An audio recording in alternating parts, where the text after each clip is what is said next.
ইরানের সামনে কি বড় বিপদ? মধ্যপ্রাচ্যে কেন আরো 40,000 সেনা সহ রণতরী পাঠাচ্ছে আমেরিকা? যুদ্ধের প্রস্তুতি নিচ্ছে কি তারা? ইরান ও আমেরিকা মুখোমুখি বৈঠকে সমাধান কি হবে যুদ্ধের ময়দানে নাকি কূটনীতির টেবিলে? কি বলছেন বিশ্লেষকরা? গাজায় ইসরায়েলি আগ্রাসনের বিরুদ্ধে আবারও ফুঁসে উঠেছে মুসলিম বিশ্ব। ক্ষোভে উত্তাল লিবিয়া, ইয়েমেন, পাকিস্তান থেকে আমেরিকা। আসসালামু আলাইকুম, দেখছিলেন Bangla vision world news headline. ইরানের সাথে সম্ভাব্য যুদ্ধের প্রস্তুতির জন্য মধ্যপ্রাচ্যে 40,000-এরও বেশি সেনা পাঠাচ্ছে আমেরিকা। এরই মধ্যে নতুন করে আরও একটি রণতরী সহ বিপুল সংখ্যক অস্ত্র, বোমারু বিমান, মিসাইল ও প্রতিরক্ষা ব্যবস্থা পাঠানো হয়েছে। পরমাণু কর্মসূচি বন্ধ না করলে প্রয়োজনে ইরানের ওপর হামলা চালানো হবে। মার্কিন প্রেসিডেন্ট ডোনাল্ড ট্রাম্পের চলতি সপ্তাহে এমন হুমকির পরই মূলত গোটা মধ্যপ্রাচ্য জুড়ে দ্রুত সামরিক উপস্থিতি বাড়াচ্ছে আমেরিকা। ফলে শঙ্কা দেখা দিয়েছে, খ্যাপাটে আচরণের জন্য আলোচিত সমালোচিত ট্রাম্প কি সত্যি ইরানে হামলা চালাবে, নাকি এটি ইরানকে ভয় দেখানোর কৌশল? ইরানের সামনে কি মহাবিপদ আসছে? ডেস্ক রিপোর্টে জানাচ্ছেন রিফাজ জামান। ইরানের সামনে কি আসছে মহাবিপদ? ইরানের সামরিক হামলা চালানোর প্রস্তুতি নিচ্ছে কি আমেরিকা? খুব সম্প্রতি মধ্যপ্রাচ্যের জলসীমায় যুক্তরাষ্ট্রের সামরিক উপস্থিতি বাড়ানো হয়েছে। নতুন করে আরও 40,000 সেনা মোতায়েন করেছে আমেরিকা। একই সাথে পাঠানো হয়েছে আরও একটি বিমানবাহী রণতরী, ইউএসএস কার্ল ভিনসন। এটি আগ থেকেই লোহিত সাগরে থাকা অন্য রণতরী ইউএসএস হ্যারি এস ট্রুম্যানের সাথে যোগ দিয়েছে। এই দুটি বিমানবাহী রণতরীর প্রতিটিতেই রয়েছে হাজার হাজার সেনা ও ডজন খানেক যুদ্ধ বিমান। এছাড়া আরও বিপুল সংখ্যক বিমান ও আকাশ প্রতিরক্ষা সরঞ্জাম, প্যাট্রিয়ট ক্ষেপণাস্ত্র প্রতিরক্ষা ব্যাটালিয়ন পাঠিয়েছে পেন্টাগন। গেল মার্চে ভারত মহাসাগরে আমেরিকার সবচেয়ে গোপনীয় ও কৌশলগত সামরিক ঘাঁটি দিয়েগো গার্সিয়ায় 6টি B-2 বোমারু বিমান মোতায়েন করা হয়েছে। বিশেষজ্ঞদের মতে সেখান থেকে মধ্যপ্রাচ্যে দ্রুত আঘাত করা সম্ভব হবে এই বিমান দিয়ে। এখানেই শেষ নয়। কাতারের আল উদেইদ বিমান ঘাঁটি ও বাহরাইনের ইসা বিমান ঘাঁটিতে মার্কিন বোমারু বিমান, ক্ষেপণাস্ত্র প্রতিরক্ষা ব্যবস্থা সহ বিপুল পরিমাণ অস্ত্র মজুত রয়েছে। কাতার ও সংযুক্ত আরব আমিরাতের মতো দেশগুলোতে মার্কিন সেনা নিরাপত্তা নিশ্চয়তা, প্রশিক্ষণ এবং প্রয়োজনে আঞ্চলিক সামরিক অভিযানে সহায়তা করার জন্য আমেরিকার সেনা আগ থেকেই মোতায়েন রয়েছে, যা সম্প্রতি আরও বাড়ানো হয়েছে। বিশ্লেষকরা বলছেন, পরমাণু কর্মসূচি বন্ধ না করলে প্রয়োজনে ইরানের উপর হামলা চালানো হবে। মার্কিন প্রেসিডেন্ট ডোনাল্ড ট্রাম্পের চলতি সপ্তাহে এমন হুমকির পরই মূলত গোটা মধ্যপ্রাচ্য জুড়ে দ্রুত সামরিক উপস্থিতি বাড়াচ্ছে আমেরিকা।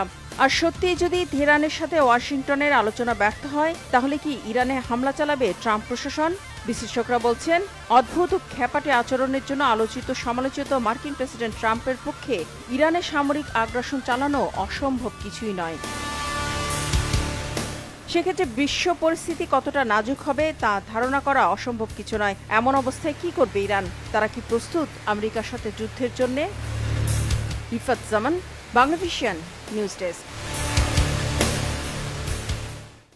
এদিকে আমেরিকার সামরিক চ্যালেঞ্জ মোকাবেলার সক্ষমতা ইরানের রয়েছে বলে মনে করছেন বিশ্লেষকরা। ইরানও সাফ জানিয়ে দিয়েছে, চাপ দিয়ে দমানো যাবে না তাদের। এমন অবস্থায় তেহরানের পরমাণু কর্মসূচির ভবিষ্যৎ কি হবে? সমাধান কি হবে যুদ্ধের ময়দানে, নাকি ওমানে ইরান ও যুক্তরাষ্ট্রের মধ্যকার কূটনীতিক বৈঠকে? হাফিজুল ইসলামের ডেস্ক রিপোর্টে বিস্তারিত।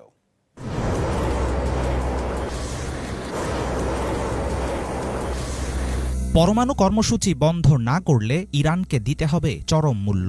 মার্কিন প্রেসিডেন্ট ডোনাল্ড ট্রাম্প বলে আসছেন, দরকার হলে নেওয়া হবে সামরিক পদক্ষেপ। অন্যদিকে ইরান জানিয়েছে, চাপ দিয়ে দমানো যাবে না তাদের। পশ্চিমাদের চোখ রাঙানি, কঠোর নিষেধাজ্ঞা আর বারংবার যুদ্ধের হুমকি দিয়েও তেহরানকে থামাতে পারছে না আমেরিকা। পারস্য উপসাগরের নিরপেক্ষ দেশ ওমানে দুই দেশের সাম্প্রতিক বৈঠকের জেরে কোন দিকে গড়াবে মধ্যপ্রাচ্য পরিস্থিতি, সেটা নিয়ে দেখা দিয়েছে অনিশ্চয়তা। এই মুহূর্তে প্রশ্ন একটাই, আলোচনার টেবিলে ঘনিয়ে ওঠা ছায়াযুদ্ধে জিতবে কে? কূটনৈতিক চাপে নতি স্বীকার করবে ইরান? তেহরানের শর্ত কি মানবে যুক্তরাষ্ট্র? সর্বোচ্চ চাপ, অর্থনৈতিক অবরোধের মতো নানা পদক্ষেপ সত্ত্বেও ইরান যে শুধু টিকে আছে এমন নয়, বরং দেশটি এখন আত্মপ্রকাশ করেছে পরমাণু প্রযুক্তিতে মধ্যপ্রাচ্যের এক অনন্য শক্তি হিসেবে। তেহরানের এমন অবস্থানের পেছনে রয়েছে সর্বোচ্চ ধর্মীয় নেতা আয়াতুল্লাহ খামেনির পশ্চিমা বিরোধী অনড় ভূমিকা। ট্রাম্প প্রশাসনের মধ্যপ্রাচ্য বিষয়ক দূত স্টিভ উইটকফ ওয়াল স্ট্রিট জার্নালকে দেয়া সাম্প্রতিক এক সাক্ষাৎকারে স্বীকার করেছেন ইরানকে ছাড় দিতে প্রস্তুত যুক্তরাষ্ট্র। বিশ্লেষকরা মনে করছেন আক্রমণের হুমকি দেয়া অব্যাহত রাখলেও শেষ পর্যন্ত আলোচনার টেবিলে সমাধান খুঁজছে ওয়াশিংটন। তাদের দাবি ইরানের শক্ত প্রতিরোধ ও মোক্ষম চালের কারণেই সুবিধা করে উঠতে পারছে না ট্রাম্প প্রশাসন। সরাসরি যুক্তরাষ্ট্রের সঙ্গে বৈঠকে না বসলেও মধ্যস্থতাকারী ওমানের মাধ্যমে স্পষ্টভাবে নিজেদের বক্তব্য তুলে ধরেছে ইরান। দেশটির সর্বোচ্চ নেতার উপদেষ্টা আলী শামখানি কড়া ভাষায় জানিয়েছেন, বাইরের হুমকি অব্যাহত থাকলে জাতিসংঘের পরমাণু বিষয়ক পর্যবেক্ষকদের ইরান থেকে বের করে দেয়া হবে। পাশাপাশি অন্য কোথাও সরিয়ে ফেলা হবে ইউরেনিয়াম। দরকার হলে স্থগিত করা হবে সব ধরনের সহযোগিতা। শীর্ষ পর্যায়ের এই ইরানি নেতার দেয়া এমন বিবৃতি ইঙ্গিত দিচ্ছে কোনো কিছুতেই আর পিছু হটবে না ইরান। 2015 সালের দ্বিপক্ষীয় পরমাণু চুক্তি থেকে ট্রাম্পের সরে যাওয়ার পর নিজেদের পারমাণবিক ক্ষমতা বিস্তারে মনোযোগ দেয় তেহরান। এর ফলে আরব বিশ্ব যখন ব্যস্ত আমেরিকার তোষামদে, তখন পশ্চিমাদের বিরুদ্ধে দাঁড়িয়েছে মুসলিম রাষ্ট্র ইরান। ইরানের ক্রমবর্ধমান প্রভাব প্রমাণ করছে মধ্যপ্রাচ্যে চূড়ান্ত ব্যর্থ হচ্ছে মার্কিন কূটনীতি। বিশ্লেষকরা বলছেন, ইরান আর এখন 2015 সালের ইরান নেই। তখন দেশটি ছিল আন্তর্জাতিক নিষেধাজ্ঞায় জর্জরিত, কিন্তু বিকল্প পথ তৈরি, শক্তিশালী প্রক্সি নেটওয়ার্ক ও নতুন নতুন মিত্রদের নিয়ে কৌশলী খেলোয়াড়ে পরিণত হয়েছে তেহরান। মার্কিন ঘাঁটি ডিয়েগো গার্সিয়ায় B-2 বোমারু বিমান মোতায়েন এবং ইয়েমেনে চলমান হামলা, সবকিছু মিলিয়ে ওয়াশিংটনের আগ্রাসী অবস্থান স্পষ্ট। তবুও এসব সামরিক চ্যালেঞ্জ মোকাবেলার সক্ষমতা নিয়ে অপেক্ষায় আছে ইরান। ইরানের পরমাণু কর্মসূচির সমাপ্তি দেখতে চায় যুক্তরাষ্ট্র, ইসরায়েল ও তার পশ্চিমা মিত্ররা, কিন্তু ওমানের সাম্প্রতিক বৈঠক ঘিরে তেমন কোনো প্রতিশ্রুতি দেয়নি ইরান। তেহরান বরাবরই দাবি করে আসছে, জাতিসংঘের আন্তর্জাতিক সংস্থার তত্ত্বাবধানে চলমান তাদের পরমাণু কার্যক্রম সম্পূর্ণ শান্তিপূর্ণ। একের পর এক ভুল সিদ্ধান্তের পেছনে ছুটছে আমেরিকা, অথচ ইরান হয়ে উঠছে আঞ্চলিক রাজনীতির অন্যতম পরাশক্তি। মধ্যপ্রাচ্যের চলমান জটিলতা ওয়াশিংটন বুঝতে না পারলে ট্রাম্প পড়বেন নতুন বিপদে। হাফিজুল ইসলাম, বাংলা ভিশন। পরমাণু প্রকল্প নিয়ে যুক্তরাষ্ট্রের সাথে সমঝোতা আলোচনায় বসতে রাজি হওয়ায় নিজ দেশের কট্টরপন্থীদের তীব্র সমালোচনার মুখে পড়েছেন ইরানের সর্বোচ্চ ধর্মীয় নেতা আয়াতুল্লাহ আলী খামেনি।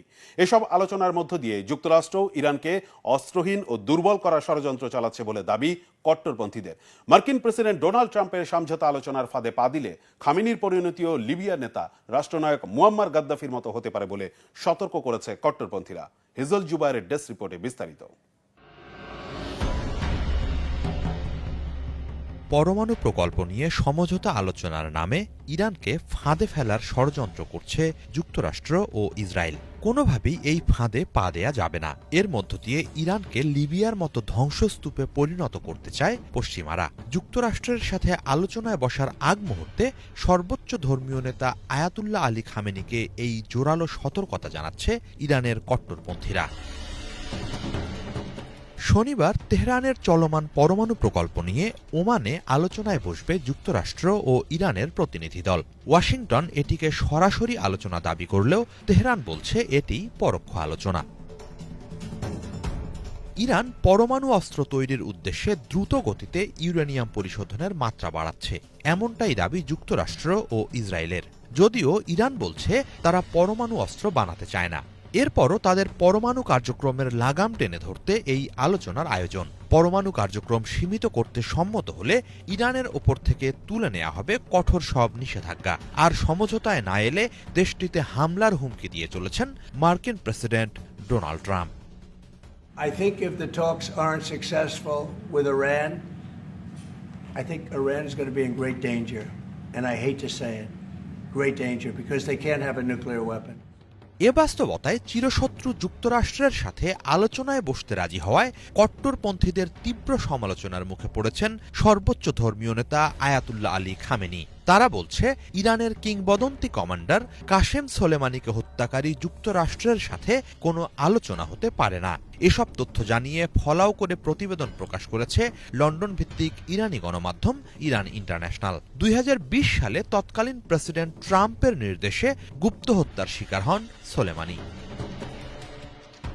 কট্টরপন্থীরা চায় নিজেদের সুরক্ষার জন্যই দ্রুত পরমাণু অস্ত্র তৈরি করুক ইরান, তা না করে সমঝোতার নামে উল্টো পরমাণু কার্যক্রম সীমিত করার ঘোরতর বিরোধী তারা। কোনোভাবেই মার্কিনীদের সাথে সমঝোতা চুক্তিতে যাওয়া যাবে না, এটি তাদের অবস্থান। কট্টরপন্থীরা বলছে আলোচনার নামে যুক্তরাষ্ট্র ইরানকে অস্ত্রহীন ও সামরিকভাবে দুর্বল করার ষড়যন্ত্র চালাচ্ছে। পশ্চিমাদের সাথে সমঝোতার ভিত্তিতেই 2003 সালে লিবিয়ার পরমাণু অস্ত্র প্রকল্প বন্ধ করে দিয়েছিলেন দেশটির তৎকালীন রাষ্ট্রনায়ক মুয়াম্মার গাদ্দাফি। এরপর সেখানে ছড়িয়ে পড়ে ভয়াবহ গৃহযুদ্ধ, আর তারই জের ধরে 2011 সালে মার্কিনীদের মদতপুষ্ট বিদ্রোহীদের হাতে খুন হন গাদ্দাফি। সমঝোতার ফাঁদে ফেলে ইরানকেও একই পথে হাঁটাতে চাইছে যুক্তরাষ্ট্র ও ইসরায়েল। এই ফাঁদে পা দেয়া হবে ঐতিহাসিক ভুল, এবং তাতে করে খামেনির পরিণতিও গাদ্দাফির মতো হতে পারে বলে কড়া সতর্কবার্তা দিচ্ছে কট্টরপন্থীরা। কট্টরপন্থীদের গণমাধ্যম রাজা নিউজের অভিমত, সুপরিকল্পিতভাবেই ইরানের লিবিয়া মডেল কাজে লাগাতে চাইছে যুক্তরাষ্ট্র ও ইসরায়েল। এ ব্যাপারে অতি উৎসাহী ইসরায়েলের প্রধানমন্ত্রী বেনিয়ামিন নেতানিয়াহুও। সর্বশেষ ওয়াশিংটনে ট্রাম্পের সাথে বৈঠকেও ইরানে লিবিয়া মডেল বাস্তবায়নের প্রতি সমর্থন দিতে দেখা যায় তাকে। Look, we're both united in the goal that Iran does not ever get nuclear weapons. If it can be done diplomatically in a full way, the way it was done in Libya, I think that would be a good thing.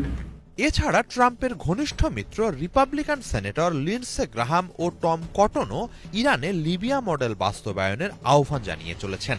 সার্বিক বাস্তবতায় সর্বোচ্চ ধর্মীয় নেতা খামেনিকে এই ফাঁদ থেকে দূরে থাকার আহ্বান জানাচ্ছে ইরানের কট্টরপন্থীরা। হিজল জোবায়ের, বাংলা ভিশন।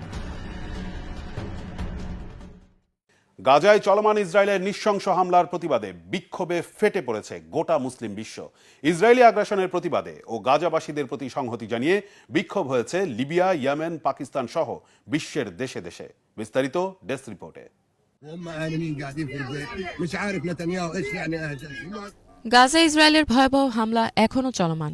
পৃথিবী যেন গাজাবাসীর জন্য নরকে পরিণত হয়েছে। এদিকে গাজার হাসপাতাল ও ক্লিনিকগুলো একে একে বন্ধ হয়ে যাচ্ছে।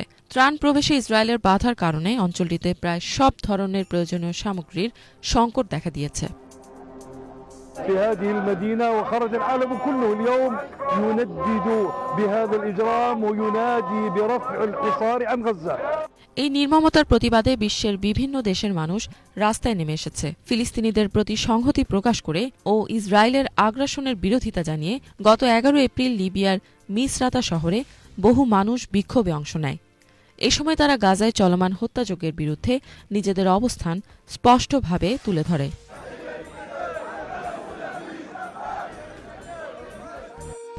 এদিন গাজাবাসীর প্রতি সমর্থন জানিয়ে ফিলিস্তিনের পতাকা নাড়ান লিবিয়ার বিক্ষোভকারীরা। এ সময় তাদের হাতে কিছু প্ল্যাকার্ড ছিল, যেখানে লেখা ছিল পবিত্র কুরআনের আয়াত।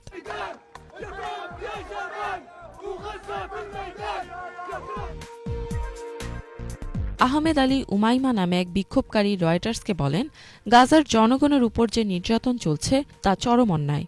মানুষ অনাহারে ভুগছে, হত্যার শিকার হচ্ছে ও তাদেরকে ঘরবাড়ি ছাড়তে বাধ্য করা হচ্ছে। এই অবস্থা কোনোভাবেই গ্রহণযোগ্য নয়। মানবিক, আইনগত বা নৈতিক দিক থেকে কেউই তা মেনে নিতে পারে না। কোনো বিবেকবান মানুষই এই বর্বরতা সমর্থন করতে পারে না। এটি একটি ভয়াবহ ধ্বংসযজ্ঞ যা আমেরিকার সহযোগিতায় সংঘটিত হচ্ছে। এদিকে ইসরায়েলের হামলায় এখন পর্যন্ত 50,800 জনেরও বেশি ফিলিস্তিনি প্রাণ হারিয়েছেন। পুরো এলাকাই পরিণত হয়েছে ধ্বংসস্তূপে। बाकी जो अदारे हैं, यूएन है, उन सबको फौरी फैसला करना चाहिए। इस्राइल की बर्बरियत को रोकने के लिए इक़दाम करने होंगे। এদিকে পাকিস্তানের দ্বিতীয় বড় শহর লাহোরের রাস্তায়ও গত 11 এপ্রিল হাজারো মানুষ জমায়েত হয়ে গাজাবাসীদের প্রতি সংহতি প্রকাশ করে বিক্ষোভ করেছে। এই বিক্ষোভের আয়োজন করে দেশটির অন্যতম প্রধান ইসলামী রাজনৈতিক দল জামায়াতে ইসলামী। দলটি সারা দেশব্যাপী ইসরায়েলের বিরোধিতা ও ফিলিস্তিনিদের প্রতি একাত্মতা জানিয়ে প্রতিবাদের ডাক দেয়। পাশাপাশি ইসলামাবাদ, করাচি ও অন্যান্য শহরগুলোতেও ছোট পরিসরে প্রতিবাদ কর্মসূচি হতে দেখা গেছে। তবে লাহোরেই দেশের সর্ববৃহৎ সমাবেশটি হয়েছে। গত এক সপ্তাহে ইসরায়েলি বাহিনীর সাম্প্রতিক হামলাগুলোর কারণে গাজা শহরের হাজার হাজার মানুষ তাদের একমাত্র বিশুদ্ধ পানির উৎস থেকে বঞ্চিত হয়েছে। গাজার পৌর কর্তৃপক্ষ জানিয়েছে, ইসরায়েলের পানি সরবরাহকারী সংস্থা তাদের পানি সরবরাহ বন্ধ করে দিয়েছে। ইফাত জাহান, বাংলাভিশন। ফিলিস্তিন ইস্যুতে ইসরায়েলের প্রধানমন্ত্রী বেনিয়ামিন নেতানিয়াহুর প্রতি মার্কিনীদের সমর্থন কমছে। পিউ রিসার্চ সেন্টারের সাম্প্রতিক জরিপ এমন তথ্য দিচ্ছে। জরিপে অংশ নেওয়া যুক্তরাষ্ট্রের অর্ধেকেরও বেশি মানুষ ইসরায়েল সম্পর্কে নেতিবাচক মনোভাব পোষণ করেন। এছাড়া বেশিরভাগ মার্কিনী মনে করেন গাজার বিষয়ে সঠিক সিদ্ধান্ত নেওয়ার ইচ্ছে নেই ইসরায়েলি প্রধানমন্ত্রীর। শহীদ আরাফাতের ডেস্ক রিপোর্ট। ইসরায়েলের প্রতি মার্কিনীদের সমর্থন কমতে শুরু করেছে। এমনকি দেশটির প্রধানমন্ত্রী বেনিয়ামিন নেতানিয়াহুর প্রতি নেতিবাচক দৃষ্টিভঙ্গি বাড়ছে আমেরিকানদের। এক জরিপে এবার সেই তথ্যই উঠে এলো। সম্প্রতি পিউ রিসার্চ সেন্টারের জরিপে দেখা যায়, গাজায় নিরীহ ফিলিস্তিনিদের ওপর হামলাকে কেন্দ্র করে দেশে দেশে ইসরায়েল ও নেতানিয়াহু বিরোধী মানুষের সংখ্যা বাড়ছে। জরিপ অনুযায়ী ইসরায়েল সম্পর্কে নেতিবাচক দৃষ্টিভঙ্গি পোষণ করছেন 53% মার্কিন নাগরিক। 2022 সালে এ হার ছিল 43%। 24 মার্চ থেকে 30 মার্চের মধ্যে 3605 আমেরিকান প্রাপ্তবয়স্ক মানুষ এই জরিপে অংশ নেন। জরিপে ট্রাম্পের গাজা দখলের পরিকল্পনা প্রত্যাখ্যান করেন 62% মার্কিন নাগরিক। ইসরায়েল নিয়ে অনীহা প্রকাশ করেন ডেমোক্রেটিক পার্টির 69% ভোটার। রিপাবলিকানদের মধ্যে এই হার 37%। মার্কিনীদের 69%ই ইসরায়েলকে কোনো প্রকার সমর্থন জানায়নি। জরিপে অংশ নেওয়া 52% জানান ইসরায়েলের প্রধানমন্ত্রী বেনিয়ামিন নেতানিয়াহুর প্রতি তাদের কোনো ভরসা নেই। এমনকি বিশ্ব শান্তি প্রতিষ্ঠায় ইসরায়েলের প্রধানমন্ত্রী কোনো ধরনের ভূমিকা রাখতে পারবে না বলেও মনে করছেন তারা। এদিকে গাজায় রাতভর বিমান হামলা চালিয়েছে ইসরায়েলি সেনারা। ভূখণ্ডটিতে নতুন করে হত্যা করা হয়েছে 1/2 ফিলিস্তিনিকে। জাতিসংঘ বলছে 18 মার্চ থেকে 9 এপ্রিলের মধ্যে গাজায় শুধু নারী ও শিশুদের লক্ষ্য করে 36টি হামলা চালানো হয়েছে। যুদ্ধবিরতি ভঙ্গের পর গাজায় অন্তত 1,500 ফিলিস্তিনিকে হত্যা করেছে নেতানিয়াহু বাহিনী। 1.5 বছরের রক্তক্ষয়ী যুদ্ধে সেই সংখ্যা 51,000 ছুঁই। যদিও গাজা মিডিয়া অফিসের প্রতিবেদন বলছে, ধ্বংসস্তূপের নিচে অনেকে চাপা পড়ে থাকায় নিহত ফিলিস্তিনির সংখ্যা 60,000-এর বেশি হবে। শহীদ আরাফাত, বাংলাভিশন নিউজ ডেস্ক। ইউক্রেনে শান্তি চুক্তি নিয়ে রাশিয়ার প্রেসিডেন্ট ভ্লাদিমির পুতিনের সাথে দেখা করেছেন মার্কিন প্রেসিডেন্ট ডোনাল্ড ট্রাম্পের বিশেষ দূত স্টিভ উইটকফ। শুক্রবার সেন্ট পিটার্সবার্গে দেখা করেন এই দুই নেতা। 4 ঘন্টারও বেশি সময় ধরে চলা বৈঠকে ইউক্রেন যুদ্ধের মীমাংসা নিয়ে আলোচনা হয়। বৈঠক শেষে এক বিবৃতিতে বিষয়টি নিশ্চিত করে রুশ প্রশাসন। শুক্রবারের আলোচনাকে ফলপ্রসূ বলে অভিহিত করেছে রাশিয়া। এর আগে আলোচনা নিয়ে রাশিয়ার প্রতি হতাশা প্রকাশ করেন ডোনাল্ড ট্রাম্প। শুক্রবার সোশ্যাল মিডিয়ায় মার্কিন প্রেসিডেন্ট বলেন, ইউক্রেনে যুদ্ধ বন্ধে রাশিয়াকে দ্রুত পদক্ষেপ নিতে হবে। ভয়াবহ এবং অর্থহীন যুদ্ধে প্রতি সপ্তাহে হাজার হাজার মানুষের মৃত্যু হচ্ছে। এছাড়া প্রেসিডেন্ট ট্রাম্প ঘোষণা দিয়েছিলেন, যুদ্ধবন্ধের চুক্তি থেকে রাশিয়া সরে গেলে নিষেধাজ্ঞার পথে হাঁটবে মার্কিন প্রশাসন। এই ছিল আজকের মতো। সাথে থাকায় ধন্যবাদ।